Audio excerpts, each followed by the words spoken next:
It's best to start gluing from the central figure, the largest mushroom. A hot glue gun is the most convenient for this.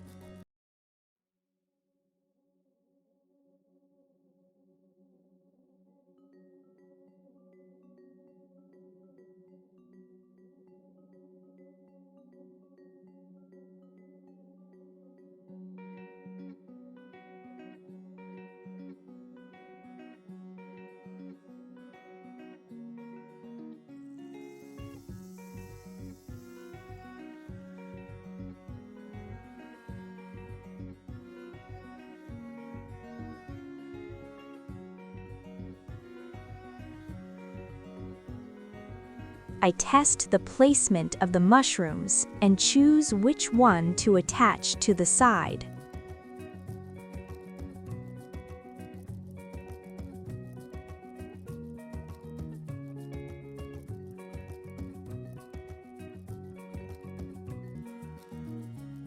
Make sure to apply hot glue thoroughly so the mushrooms stay firmly in place. Only after the glue sets on one mushroom, you can move on to the next one.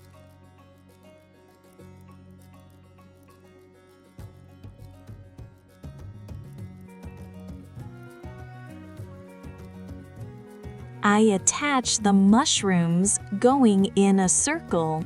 You can arrange your mushroom composition however you like. Just make sure it looks balanced.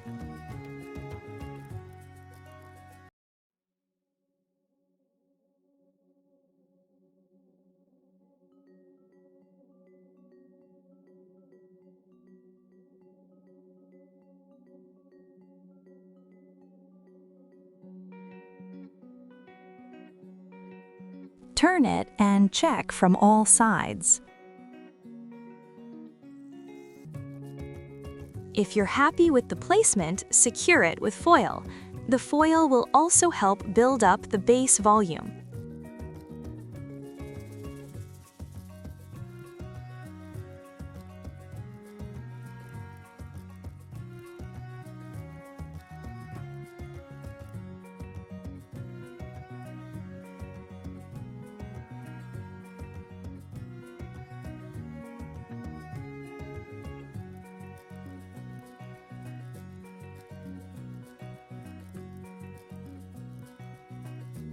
Apply hot glue to the base of the mushroom stems. Then tightly press and glue the foil in place.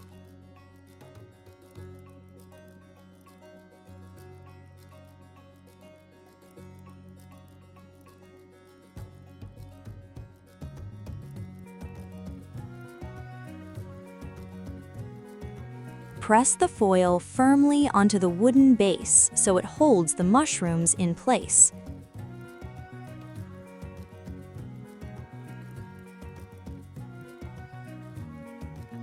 Trim the excess foil with scissors to make the base look neat.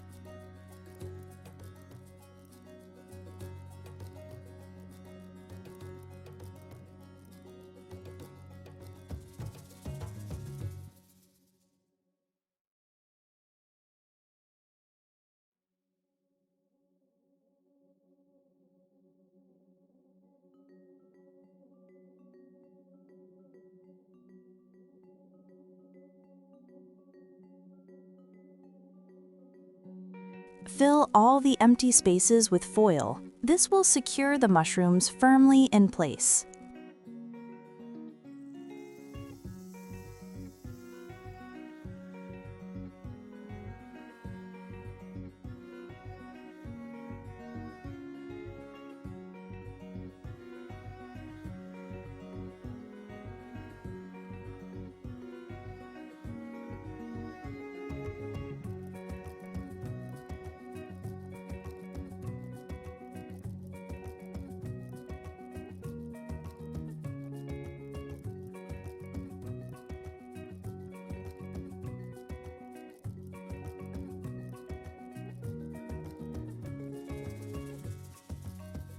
Now glue the other side of the base near the stems.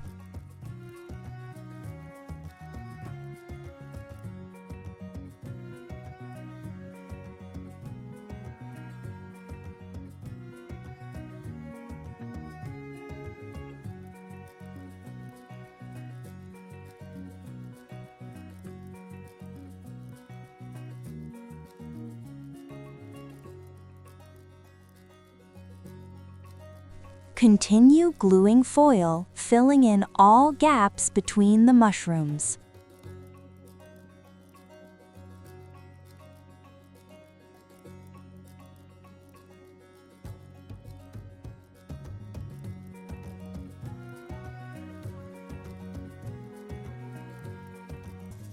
I gathered some bark pieces outside. I'll be using them in the composition. For now, I'm just testing the bark placement without gluing it.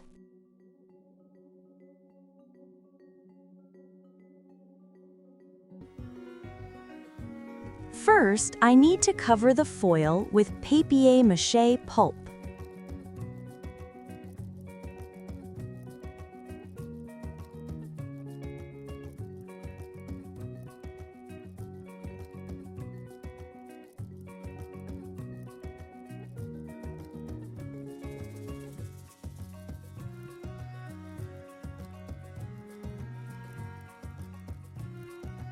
With wet hands, I begin spreading a uniform layer of pulp over the foil. I cover the entire surface with pulp.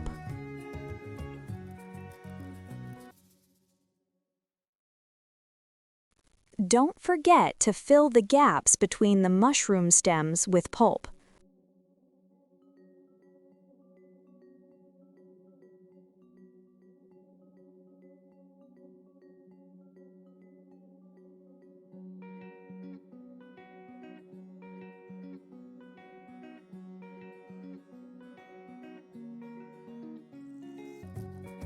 This is what it should look like in the end.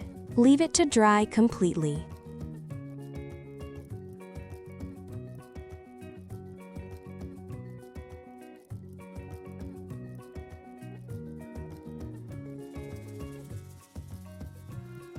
For painting, we'll need a bit of black and brown paint.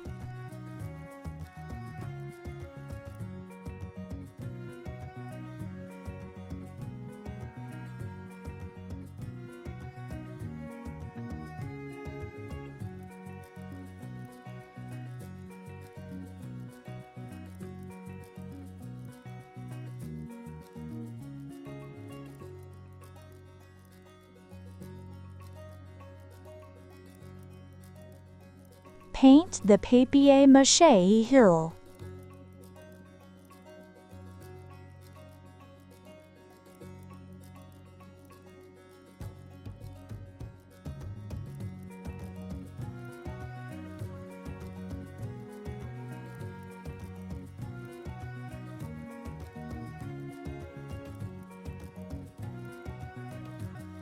Work carefully with a brush, avoiding empty patches and not getting paint on the mushroom stems.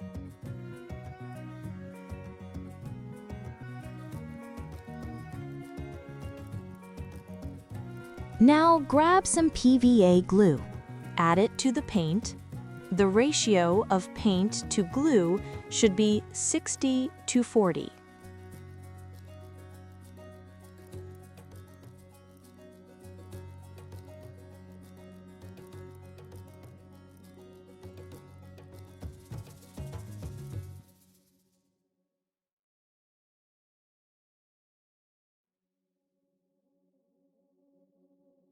Mix thoroughly and coat the ground area with a thick layer.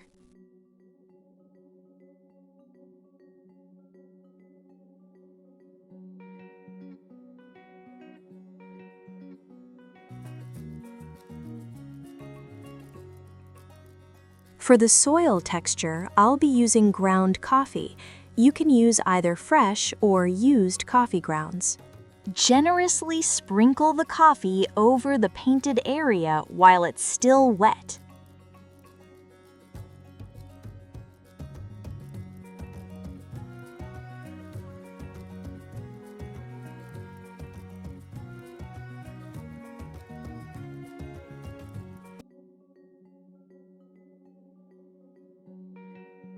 Press it down with your hand so it sticks well.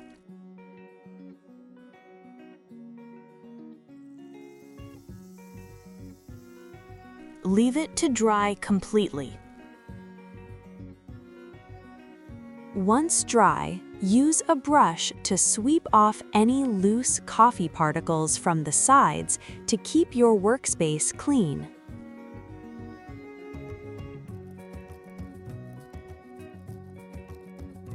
Use a brush to clean hard-to-reach areas, like the gaps between the stems.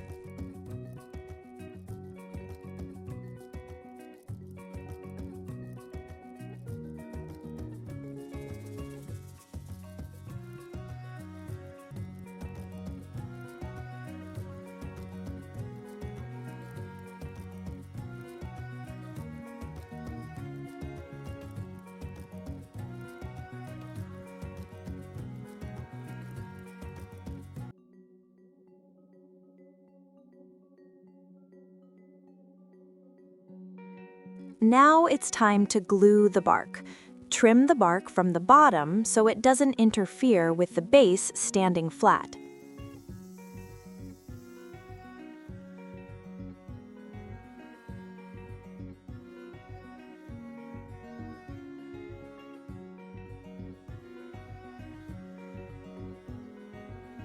Apply hot glue to the inside bottom edge of the bark and press it to the side of the base.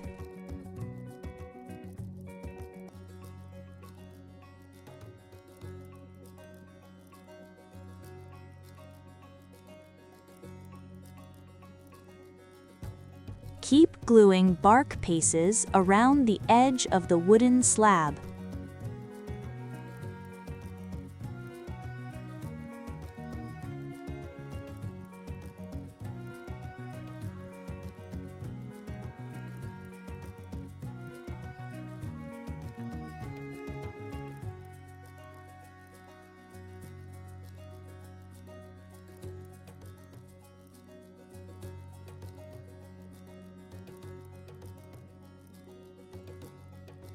Don't forget to trim the bottom edge beforehand so it's flat.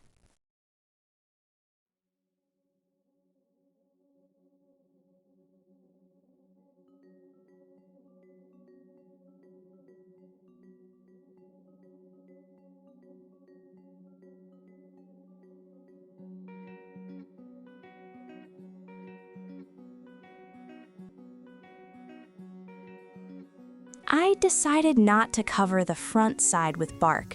I like it better this way.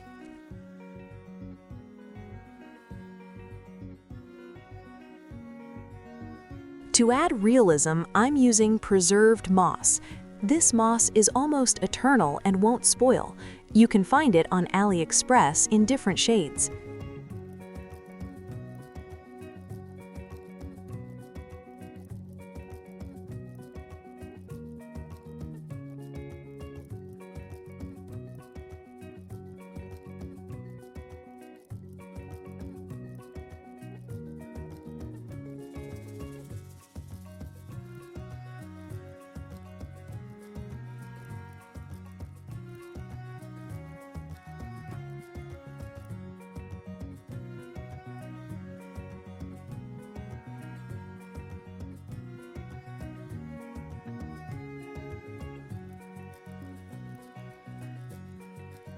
I choose spots where the moss will look good.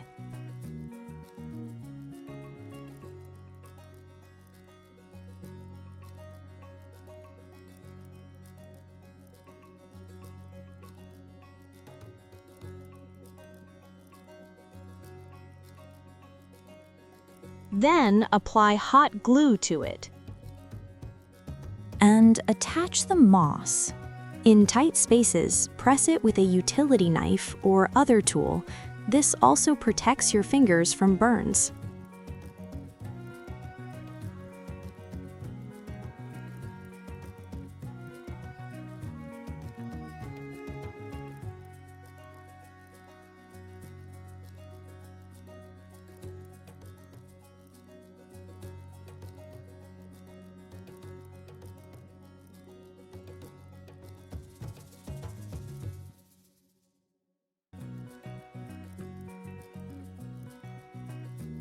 I fill all the gaps in the back and top with moss.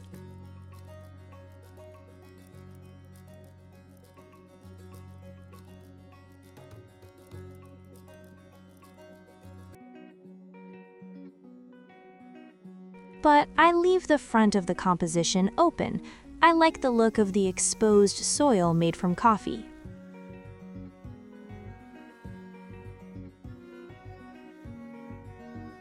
The composition should look good from every angle, so I flip it over and clean off any glue drips. You can remove glue with scissors or a knife.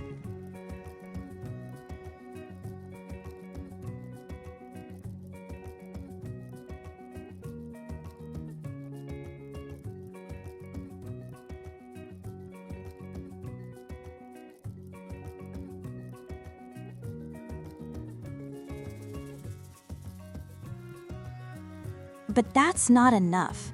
I want to fill all gaps with pulp. This will not only make the piece look better, but also strengthen the structure.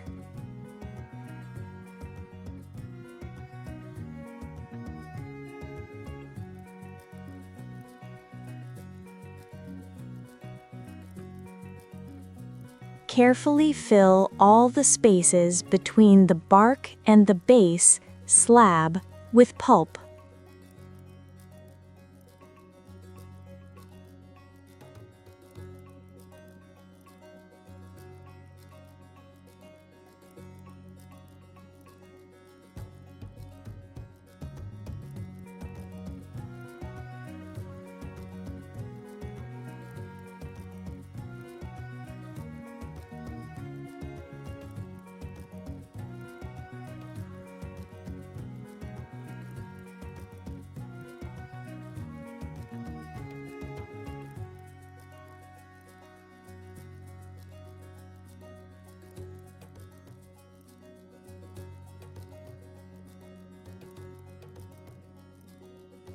Spread it evenly with your fingers and smooth it out.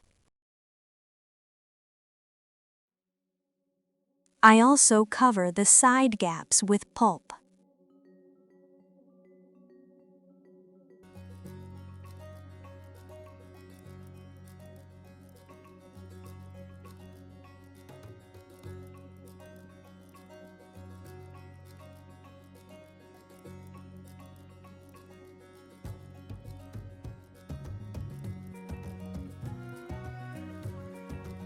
Wait for the papier-mâché pulp to dry completely and sand the surface using 100 grit sandpaper.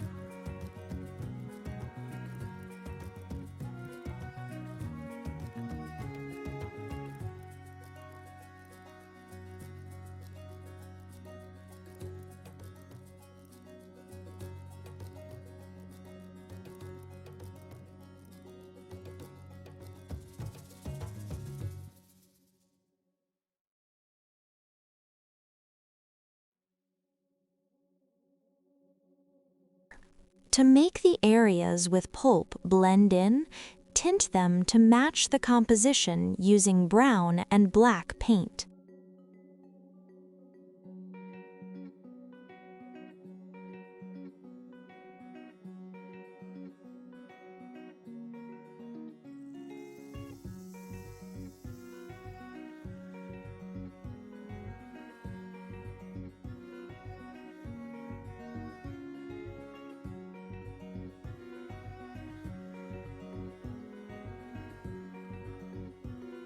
Dilute the paint slightly with water and tint the areas where the papier-mâché mass is visible.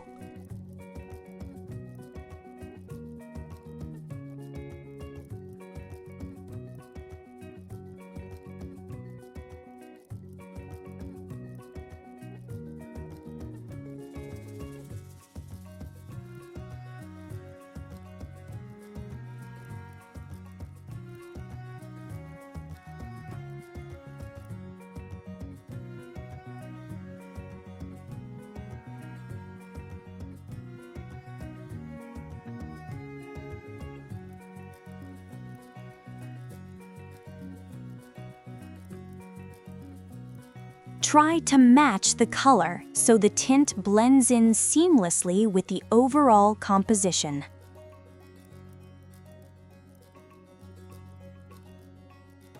I also paint the bottom part the same way.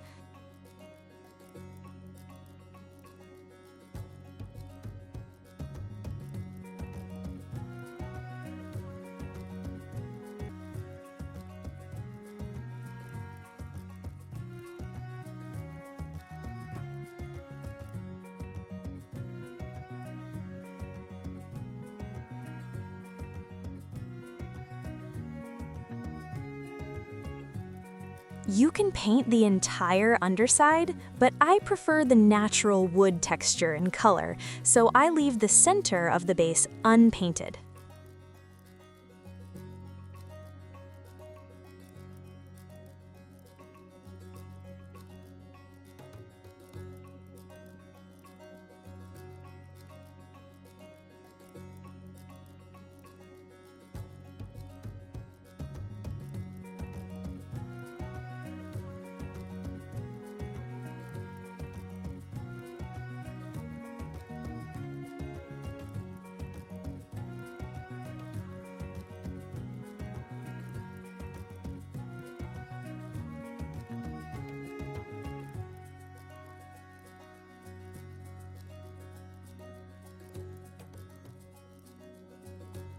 I think it turned out quite natural.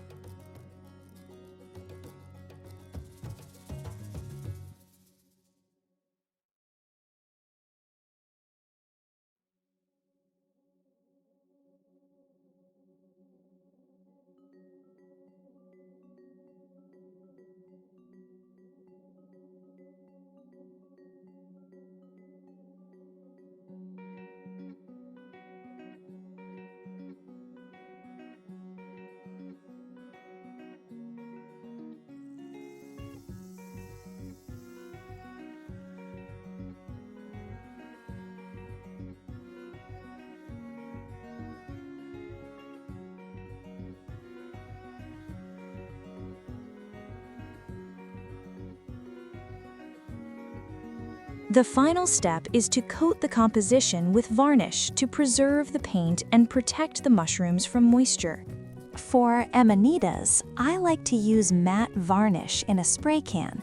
It's easier to reach every part of the composition. Experiment and create your own unique arrangements with different mushrooms. You've got this.